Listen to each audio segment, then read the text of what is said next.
A brazen California gunman already on parole robbed a cell phone store outside Los Angeles, police said.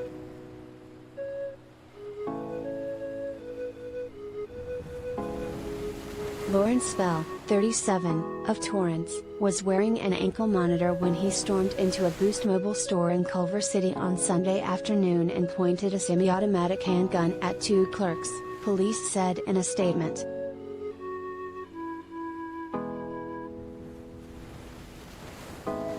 The suspect then jumped over the counter and forced both employees to lay face down while he grabbed money from the cash register, Culver City police said.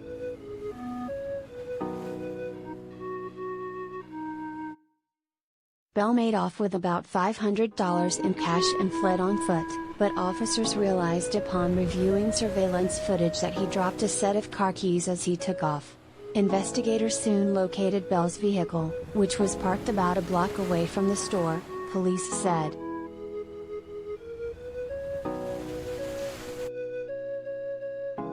When the officers looked inside the vehicle, they observed the clothing that was worn by the suspect in the rear seat, the police account continued.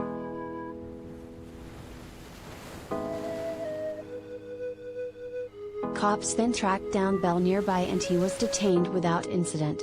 A subsequent search of his car revealed a loaded Glock semi-automatic, as well as clothing he wore during the robbery and $500 in cash, police said.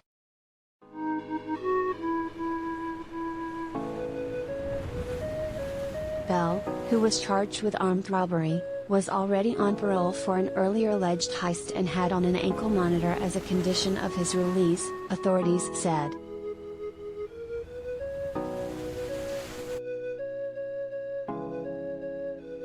The case will be presented to the Los Angeles County District Attorney's Office, which is led by George Gaskin, who has been dogged by accusations of being soft on crime. A recall campaign against him has generated more than 715,000 signatures, the Los Angeles Times reported Saturday, citing elections officials.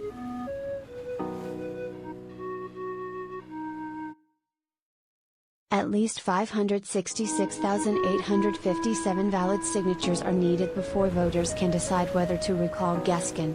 Los Angeles County elections officials are attempting to verify them, with a deadline of August 17, the newspaper reported.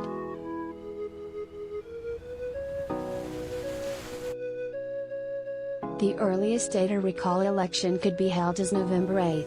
If it ultimately goes to the polls, more than 50% of voters would need to support calls to remove the embattled prosecutor.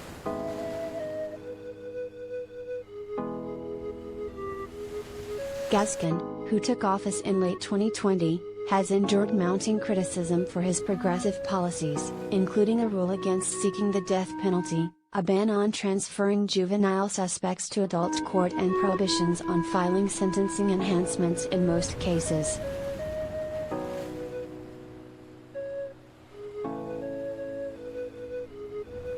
Violent crime in Culver City, which is part of Los Angeles County, is up some 90% in 2021 and 2022 when compared to figures from 2018 and 2019, CBS Los Angeles reported.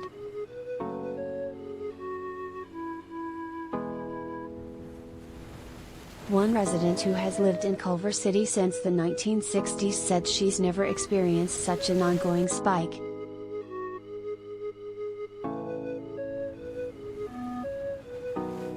To me, I think it's the worst, she told the outlet. You're afraid to go out sometimes, different places, because you don't know what's going on.